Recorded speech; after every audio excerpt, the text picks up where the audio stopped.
मैं मानती हूँ कि मेरी बहन के साथ 2 हादसे हो चुके हैं, लेकिन इसका हरगिज़ ये मतलब नहीं है कि आप अपने दिल की भड़ास उस पर निकालें। She is not a punching bag. अब उसमें मजीद कोई भी सदमा बर्दाश्त करने की हिम्मत नहीं है। वो पहले ही बहुत मुश्किलात से गुजर चुकी है। शायद आपको ना पता हो, आपके यहां से आने के बाद रास्ते में उसका एक्सीडेंट हो गया। मेरी बहन हॉस्पिटलाइज्ड है and she is in very bad condition. Function में जब उसने आपको अपसेट देखा था, आपके पीछे आ गई थी वो। आपने उसे जलील किया और उसका ये नतीजा। आप उससे दोस्ती नहीं रखना चाहते, मत रखिए, दैट्स योर चॉइस। लेकिन प्लीज उसके लिए इतने तल्ख जुमले इस्तेमाल मत करो। वो और बर्दाश्त नहीं कर पाएगी, उसमें हिम्मत नहीं है। That's all I wanted to say.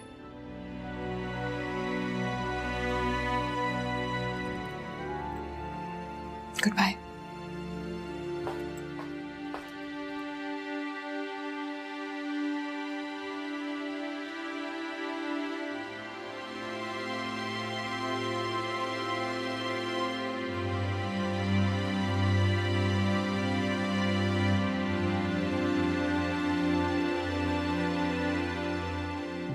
अस्सलाम वालेकुम। वालेकुम सलाम रमजान चाचा, कैसे हैं आप? अब मैं ठीक हूँ। वो हाँ, ये बिल आ गए थे, ये ले लीजिए। रमजान चाचा, आई एम सो सॉरी। मैं एक्चुअली बिल्कुल भूल गया था। मुझे लगा जैसे आप गांव गए हुए होंगे, इसीलिए रुदाबा की निकाह पे आपको बुलाया नहीं मैंने। आपने तो माँ बन के पाला है उसे, आपसे ज्यादा किसी और का हक नहीं है उस पर। वैसे एक बात कहूँ आदिल मियाँ, अगर आपको बुरा ना लगे। जी रमजान चाचा, बोलिए। इंसान बेटा इसलिए मांगता है कि उसके मरने के बाद उसके अधूरे कामों को पूरा करे, उसके कर्ज उतारे, उसके किए हुए वादे पूरे करे, और उसके मरने के बाद उसकी बीवी और बेटियों को जमाने के गर्म शर्त से बचाए। आदिल मियाँ, रहमतुल्लाह साहब ने भी आपके पैदा होने के लिए ख्वाब तो देखे ही होंगे। अच्छा, चलता हूँ।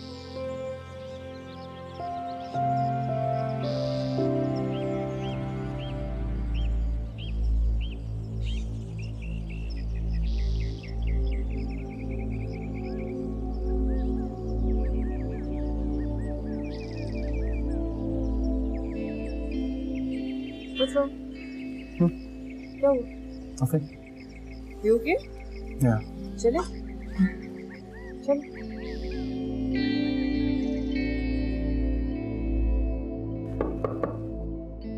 Yes.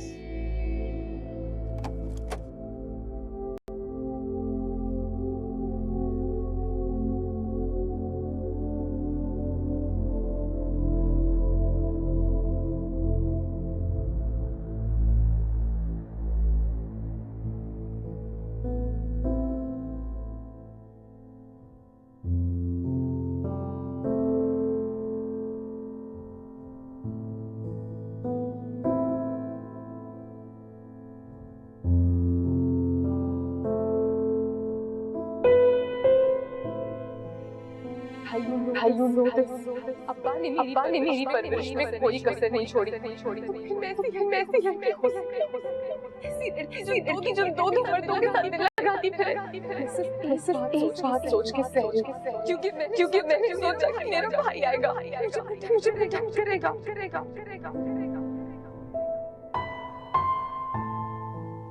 कोई काम था भाई?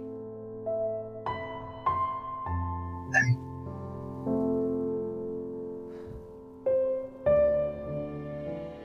थैंक्स बोलने आया था तुम्हें।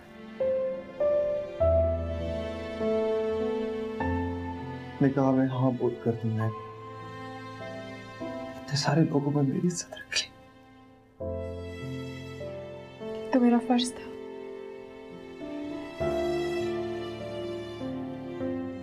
फर्ज तो मेरा था बेटा, कि मैंने पूरा ही नहीं किया। It's okay. आपका हक अदा होना था, मेरा रह जाना था। It's okay. It's not okay. मैं तो ये सोच के आया था कि तुम शिकायत करोगे मुझसे, शिकवा करोगी, पर तुमने तो तय कर लिया है कि अब जो भी फैसला करोगी ऊपर जाके करोगी। पता क्या भाई, मैंने सीखा है कि इस दुनिया में किसी की हार होती है तो किसी की जीत होती है। बशर ने जीतना था तो मैं हार गई। इसमें आपका कोई कसूर नहीं है। क्यों नहीं है कसूर? कसूर है।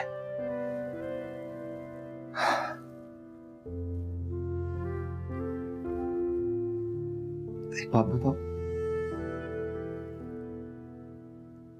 क़यामत वाले दिन जब पापा से मिलोगी तब मेरी शिकायत करोगी? नो, मैं नहीं बताऊंगी।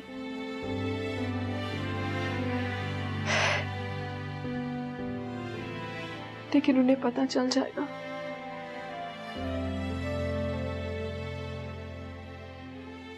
क्योंकि जब मेरे अब्बा जिंदा थे और मैं जरा सी भी तकलीफ में होती थी ना, तो उन्हें पता चल जाता था। क्या करोगी तुम?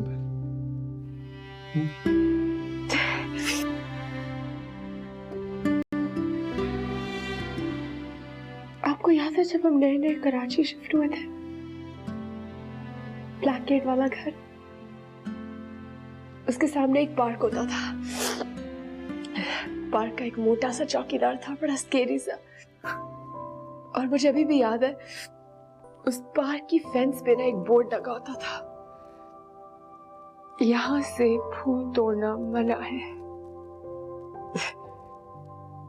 And you were such a rebel. आपने एक दिन वहां से फूल तोड़ ही दिए और मुझे इतना डर लगा। I got so scared. और तुम फौरन से मेरे गले लग गई थी कि ये मेरा भाई है।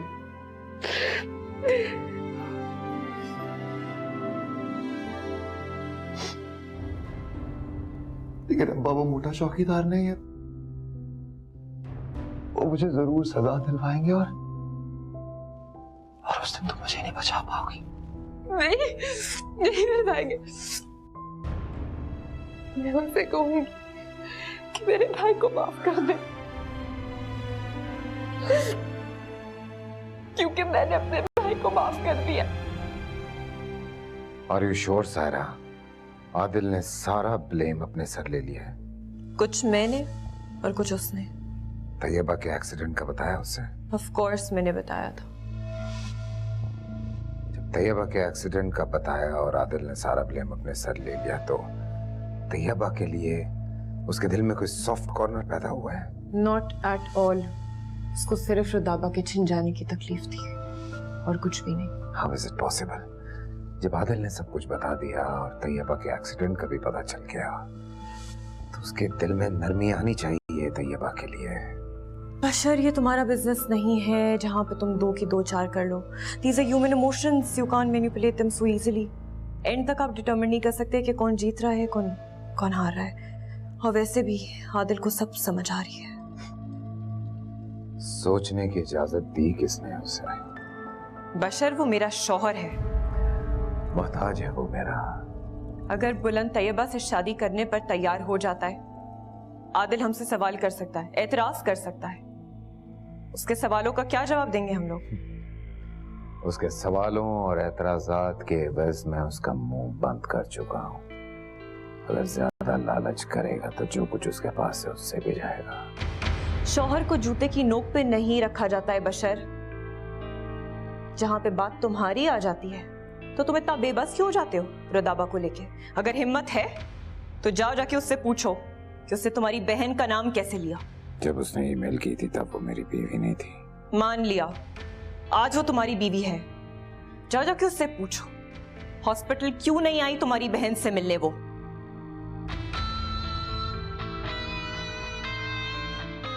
आता हूं अभी। कहाँ जा रहे हो? हिम्मत पैदा हो गई है, सवाल पूछने जा रहा हूं। क्यों बार बार मुझे आदिल के सामने जलील कराते हो तुम? तुम उससे सवाल करोगे और वो अपने भाई से शिकायत करेगी। जाहिर सी बात है, यही कुछ होता है सायरा। तुम भी शिकायत लेके अपने भाई के पास आती हो, रुदाबा भी अपने भाई के पास ही जाएगी। फर्क सिर्फ इतना है कि उसका भाई कुछ नहीं कर सकता और तुम्हारा भाई सब कुछ कर सकता है।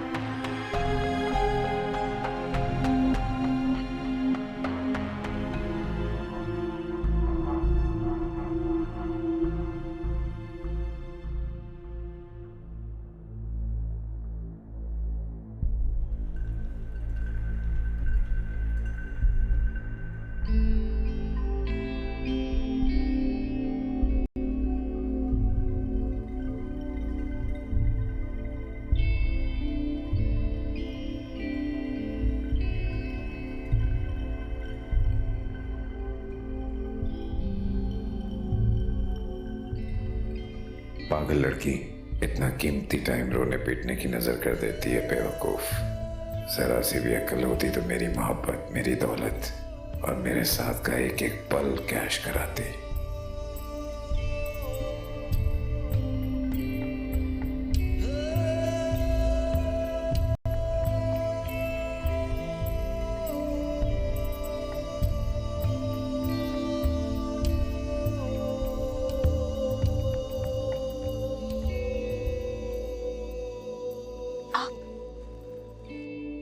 आप कब आए?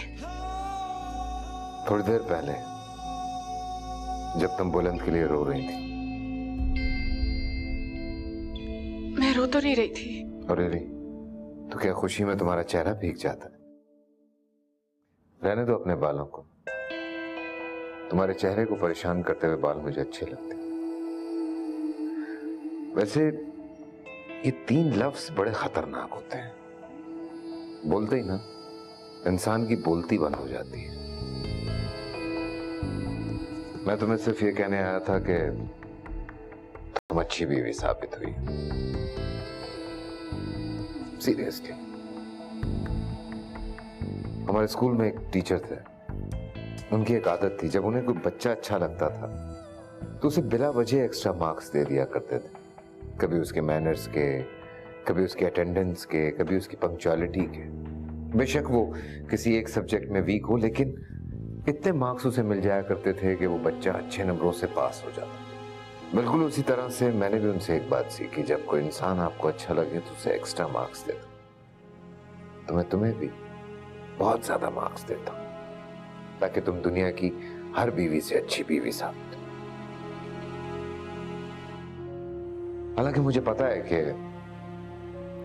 अगर मैं इस इम्तिहान में पढ़ूंगा तो फेल हो जाऊंगा, क्योंकि मैंने तो सब कुछ नफरत में फूंक दिया। इसमें एक्स्ट्रा मार्क्स तो क्या, सामने वाले के जेन्युइन मार्क्स भी काट लिए जाते। इतनी नफरत करती हो मुझसे, इतनी नफरत के मुझे कम से कम सजा मौत की तो सुनाओगी तुम, है ना? तकल्लुफन ना कह दोगी तो कुछ जाएगा नहीं तुम्हारा। ऐसी कोई बात नहीं। पहली दफा झूठ बोला है। आपने झूठा बना दिया। इसलिए तो कहता हूं मुजरिम हो तुम्हारा। मोहब्बत मिलने वाली नहीं है तुमसे, फेल हो जाऊंगा। वैसे भी मैं तुम्हें अपनी मोहब्बत में मुब्तला तो कर नहीं पाया, तकलीफ में मुब्तला कर दिया। क्या कैफियत होगी तुम्हारे दिल की इस वक्त? मैं सिर्फ ये सोचता हूं कि तुम्हारे दिल के तराजू में एक पलड़े में मैं हूं और एक में बुलंद की मोहब्बत, मेरी नफरत। यकीनन मेरा पलड़ा भारी होगा। बाबा, मैं सिर्फ ये जानना चाहता हूं कि मोहब्बत ज्यादा शिद्दत से की जाती है या नफरत? बशर प्लीज, क्या ऐसा हो सकता है कि हम बार बार इस मौजू पे बात ना करें? कौन सी बात? यही बात, यही नाम। किसका नाम? आप जानते हैं कौन सा नाम? बुलंद का नाम लेते हुए तकलीफ होती है या अच्छा नहीं लगता? सुना बहुत तकलीफ में है। तो इंसान बहुत एडजस्टेबल होता है, हर किस्म की तकलीफ बर्दाश्त करने की ताकत है उसमें। उसके बावजूद भी उसकी तकलीफ का सुनते तक तकलीफ में। अगर आपने बार बार उसी के बारे में बात करनी है तो मैं जा रही हूँ। बैठ जा। बैठो।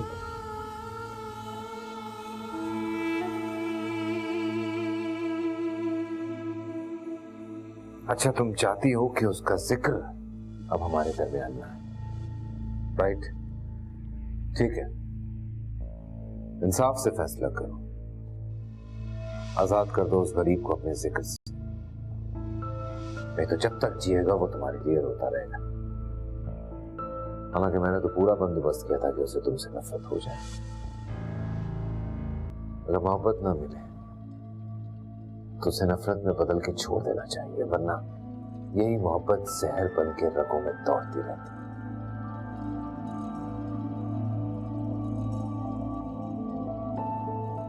तैयबा गई थी उससे मिलने। बंद कर दो ये रकाबत का सिलसिला, क्योंकि तुम मेरी बीवी बन चुकी हो। देखो, वो अकेला है, शायद इस दुनिया में तो बिल्कुल भी अकेला। अगर तुमने इस तरह से उसे पछतावे और नारसाई की हैसियत में रखा तो मर जाएगा बेचारा। इस हकीकत को कोई नहीं बदल सकता। तो उसे बदल। क्या है अगर तुम उसे कह दो कि मैं बशर की मोहब्बत में खो गई थी, मेरे दिल और दिमाग पे सिर्फ बशर की मोहब्बत छा गई थी और आपका चेहरा मान पड़ गया था। मैं कंफ्यूज हो गई थी कि मैं अब्बा का बनाया हुआ रिश्ता निभाऊं या अपने दिल का रिश्ता। उसे जब भी अपने सामने पाती थी तो मेरा दिल चाहता था कि मैं उसकी हो जाऊं और ये शख्स मेरा हो जाए। और तुम बुलंद से कहना कि जिस तरह आप बशर की वजह से नाराज होते थे, बिल्कुल इसी तरह से वो भी आपकी वजह से नाराज होता था। और उस रात में बशर को ही मना रही थी। बस इतना कह दो, क्या होगा? गालियां देगा तुम्हें, कोसेगा, तुमसे नफरत करेगा, ये दुनिया छोड़ के चला जाएगा। एकदम से आपको उससे इतनी हमदर्दी कैसे हो गई? तुम्हें उससे इतनी हमदर्दी क्यों? तो आपको तैयबा के लिए बुलाना चाहिए था। तुम्हें अपने पीछे रोने के लिए कोई आशिक चाहिए हर वक्त। मेरा अंदाजा ठीक था। तो इससे तुम्हें क्या तकलीफ? तुम तो अब मेरी बीवी। तुम देख रही हो कि मैं तैयबा की शादी के लिए कितना परेशान हूं और मैं कोशिश कर रहा हूं कि किसी तरह से उसकी शादी बुलंद से करवा दूं।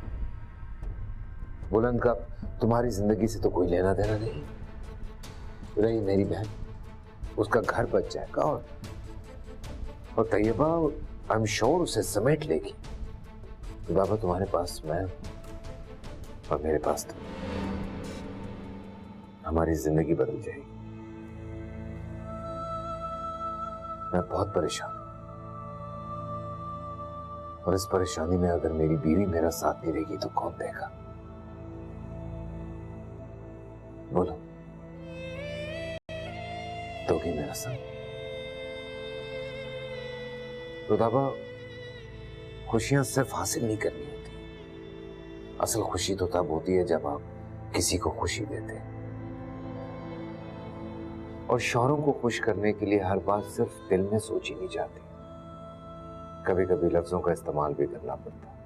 वो जुमले अदा करने पड़ते हैं जो शौहर सुनना चाहता है। जब तक तुम उससे सचमुच की मोहब्बत नहीं करने लगोगी तब तक झूठी कहानी सुना दो। वैसे भी अब तुम्हें क्या फर्क पड़ता है कि बुलंद तुम्हारे लिए क्या सोचता है, लेकिन मुझे फर्क पड़ता है कि मेरी बीवी मेरे और मेरे घर वालों के मामले में कितनी वफादार है। मैम वो रमजान चाचा आए हैं सर से मिलने के लिए। तो जाओ बताओ आदिल भाई को। जी उन्होंने कहा है कि आप मुझे डिस्टर्ब मत कीजिएगा। तो रमजान चाचा से कह दो कि कल आ जाए, भाई सो रहे। मैम वो बहुत परेशान है, वो आपसे मिलना चाहते हैं और उन्होंने ये भी बताया है कि बुलंद साहब दोपहर से घर से गए हुए हैं, अभी तक नहीं आए और उनका सेल भी ऑफ है।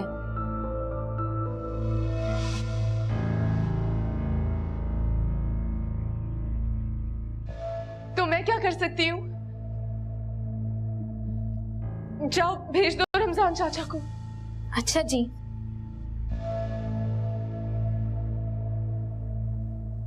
अब ऐसा जुल्म करने के लिए भी नहीं कहा। जाओ जाके आदिल को उठाओ, उसे बोलो कि जाके बुलंद को ढूंढे, पुलिस में जाके FIR लिखवाए, किसी हॉस्पिटल में पता करे, सड़कों पे ढूंढे या फिर किसी मुर्दे खाने में।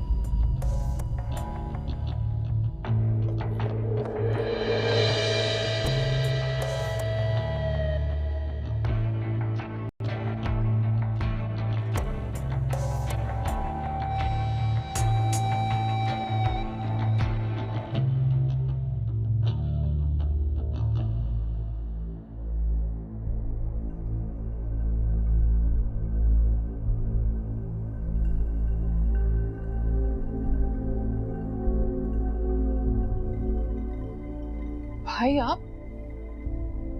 बुलंद के फ्रेंड्स का नंबर चाहिए।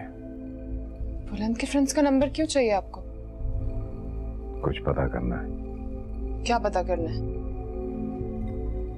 मिल नहीं रहा है वो, उसका मुलाजिम और आदिल उसे ढूंढते फिर रहे हैं, इसलिए कह रहा हूँ। Oh my God, भाई कहीं उसने हमारी वजह से उसकी जिंदगी तबाह हो गई। पता नहीं कहाँ होगा, किस हाल में होगा वो। तुम उसके फ्रेंड्स को कॉल कर लो अगर मुझे नंबर नहीं देना चाह रही हो। फ्रेंड्स की तरफ क्यों जाएगा वो तो इस हालत में ही नहीं था। कॉल तो करो उसके फ्रेंड्स को।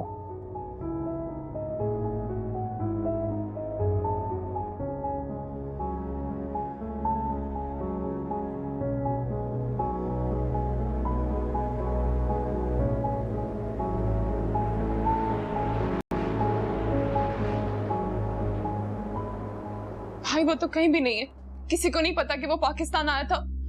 मुझे लगता है उसने खुद को कोई नुकसान पहुंचा दिया है। किस दुनिया में हो तुम? आजकल कोई किसी के लिए नहीं मरता, ऐसे कहीं डिसअपीयर हो गया होगा बस। नहीं भाई आपको नहीं पता, आपने उसकी हालत नहीं देखी थी, वो बहुत बेहाल था, तड़प रहा था वो।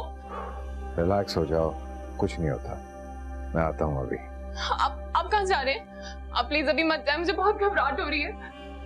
एक बहुत जरूरी कॉल करनी है, बहुत जरूरी। आता हूँ।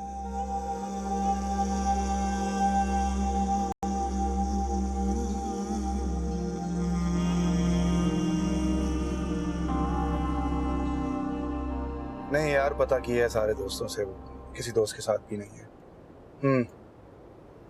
चलो तुम्हें कुछ पता चले तो बताना मुझे जरूर। Okay okay. हेलो। मिला? पता नहीं। इंतजार कर रही है उसका? नहीं तो। अच्छा, सही बात है। ये मोहब्बत कोई व्हाइट बोर्ड पे लिखी तहरीर नहीं है कि हाथ से मसल के मिटा दो। इंसानियत भी कोई चीज होती है। बख्तियार अंकल ने बहुत प्यार किया है तुमसे, उनका भी तो कोई हक है। आपने कोई जरूरी बात करनी थी। बात जरूरी हो या गैर जरूरी, तुम्हें और मुझे बात तो करनी पड़ेगी। ऐसे ही एक ख्याल आया था दिल में, तो कुछ परेशान सा हो गया था मैं। कहीं बुलंद ने खुदकुशी तो नहीं कर ली? क्या? मेरी भी यही हालत हो गई थी। दुआ करो कि ऐसा ना हो, लेकिन कहीं ऐसा हो गया तो जिम्मेदार कौन होगा?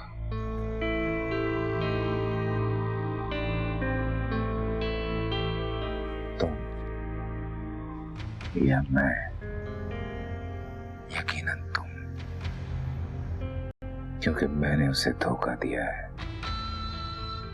और जब कोई इंसान किसी से धोखा खाता है तो उसे बहुत गुस्सा आता है, और गुस्से में इंसान किसी दूसरे की जान ले लेता है, अपनी जान देता नहीं है। और वो गरीब तो चला गया था, लेकिन तुमने जो कुछ उसे बताया उससे उसे बहुत सदमा पहुंचा है, और सदमे में इंसान अपनी जान लेता है।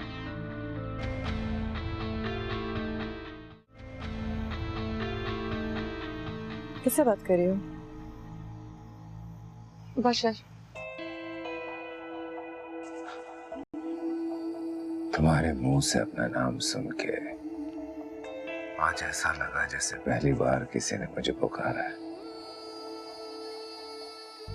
वो मैं फोन रख दूं? लेकिन अगर बुलंद की कोई इत्तला है तो मुझे फोन जरूर करना।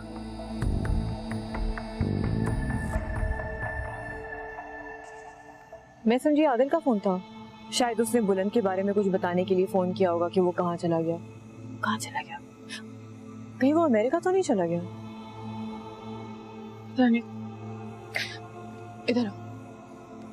कहाँ जा रही हो? अभी तो तुम अच्छे पहले यहाँ पे खड़ी भी थी, बुलंद के बारे में सोच रही थी, उसके बारे में बातें कर रही थी, उसका इंतजार कर रही थी। अब मैं आई हूँ तो तुम्हें फौरन जाना है। क्यों?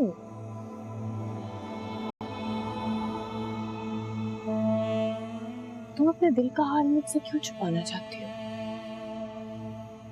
तुम अपनी बेचैनी जिससे छुपाना चाहती थी, उसको तो सब पता चल गया। रह जाओ। जाओ।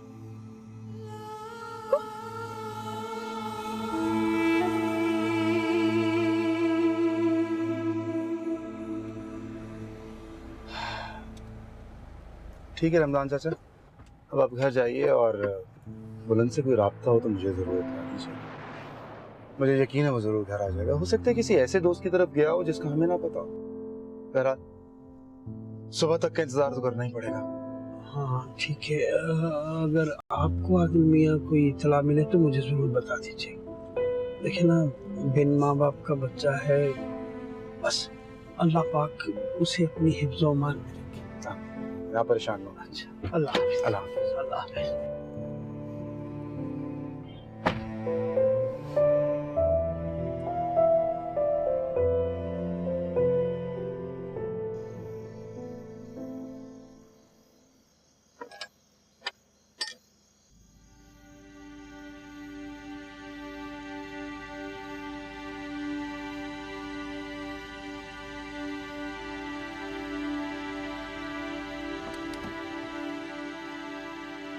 अरे आप कहाँ चले गए थे? आइए बाहर आइए, गाड़ी से चलिए अपने घर ऊपर। आ जाइए बाहर आ जाइए। आप चले कहाँ गए थे? मैंने आपके लिए पूरा कराची शहर छान मारा। मैंने भी पूरा कराची शहर छान मारा। क्यों? क्या चाचा, तुम्हारे शहर के हर रहने वाले का चेहरा एक ही चेहरे से मिलता है। किससे बेटा? रुदाबा से। हर शख्स में वही नजर आई। पूरे शहर में गाड़ी दौड़ाता रहा, मगर उस चेहरे ने मेरा पीछा नहीं छोड़ा। फिर कोई ऐसी जगह ढूंढने लगा जहां कोई इंसान ही ना हो। फिर थक हार कर गाड़ी में छुपकर बैठ गया। हाँ, अपने घर से ज्यादा महफूज जगह तो कोई और हो ही नहीं सकती ना। छोड़े चाचा, इस घर में भी उसी का कब्जा है, वही नजर आती।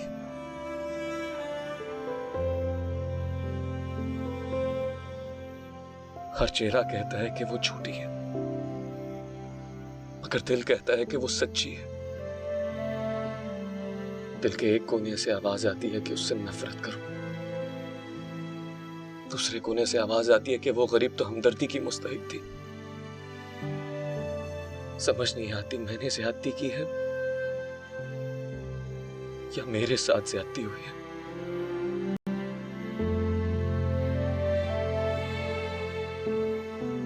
लेकिन एक बात सच्ची है, मैंने जिससे भी मोहब्बत की है वो मेरे आने से पहले पहले मेरी जिंदगी से चला गया। ये सब पहली बार नहीं हुआ। पहले डैड मुझे छोड़कर चले गए और अब मेरी मंगेतर मेरा इंतजार करते करते मुझे बुलाते बुलाते किसी और की हो गई। आप बहुत भोले हो बुलंद मियां। आप क्या समझते कि अगर आप यहाँ होते तो भी वो बशर मोमिन को इनकार कहते? नहीं बेटा, आप जानते नहीं हो आदिल मियां के ससुराल वालों को। हमारे साहब को आदिल से शिकवा ही ये था कि वो अपने ससुराल वालों का गुलाम है और वो बहुत ज्यादा मरूब है अपने साले की दौलत। फिर भी चाचा, रुदाबा तो ये ना समझती कि मैं उसे अकेला छोड़कर चला गया हूं, उस पर भरोसा नहीं करता। इससे तो बेहतर था कि वो मुझे धोखा देती, मैं उससे नफरत करता। उसे बुरे वक्त में अकेला छोड़कर उसे धोखा तो ना देता। चुप हो बेटा, उस पे जो गुजरनी थी ना वो गुजर गई। उसने जमाने से चेहरा छुपा के ना रोना सीख लिया है। आप भी सीख, बल्कि आप वापिस चले जाओ। आप कैसे कह सकते हैं? इसलिए कि मैं आपको ढूंढने के लिए ना आदिल मियां के घर गया था। क्यों गए थे आप वहां? और क्या करता? मुझे पता भी तो नहीं था कि आप हैं कहाँ, और मैं उनके अलावा किसी और को जानता भी नहीं था। और फिर मेरे कहने पर आदिल मियां को रुदाबा बिटिया ने उठाया, सोते में उठाया। हाँ, मुझे याद आया। हाँ, तो सिग्नल भी नहीं आते थे। मैं ऊपर जाके ना तो मैं बताता हूँ उनको कि ताकि वो पुलिस को इत्तला कर दे। रमजान चाचा,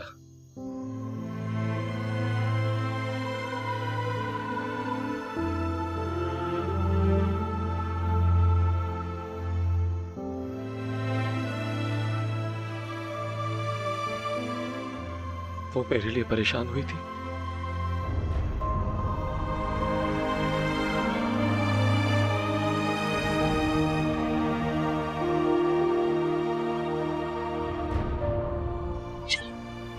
आप चलिए मेरे साथ। आइए, आइए।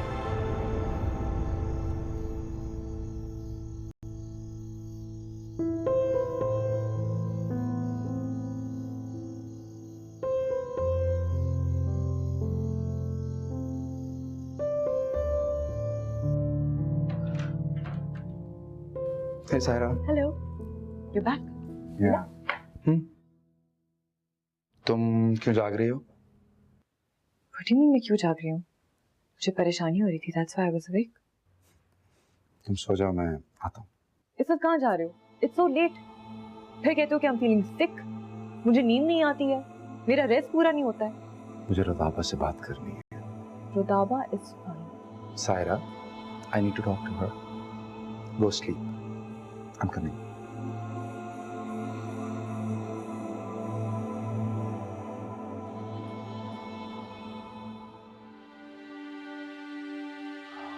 वो ठीक है, परेशान मत हो। तो सारी रात अपनी गाड़ी में सोया रहा है वो। रुदाबा शौहर अपनी बीवी की बेकरारी अपने लिए चाहे ना पहचाने, किसी दूसरे मर्द के लिए फौरन भांप लेता है और फिर उनकी गैरत का सिक्योरिटी सिस्टम ऑन हो जाता है और अलार्म बजना शुरू हो जाते हैं। बशर मोमिन के सिक्योरिटी सिस्टम को तोड़ने की सजा बहुत सख्त होती है। You know what I'm trying to tell you, right? Go sleep. Go sleep, बेटा। Yes. जाओ, सो जाओ। Good night. What was the need for that? Saira, It took you so long.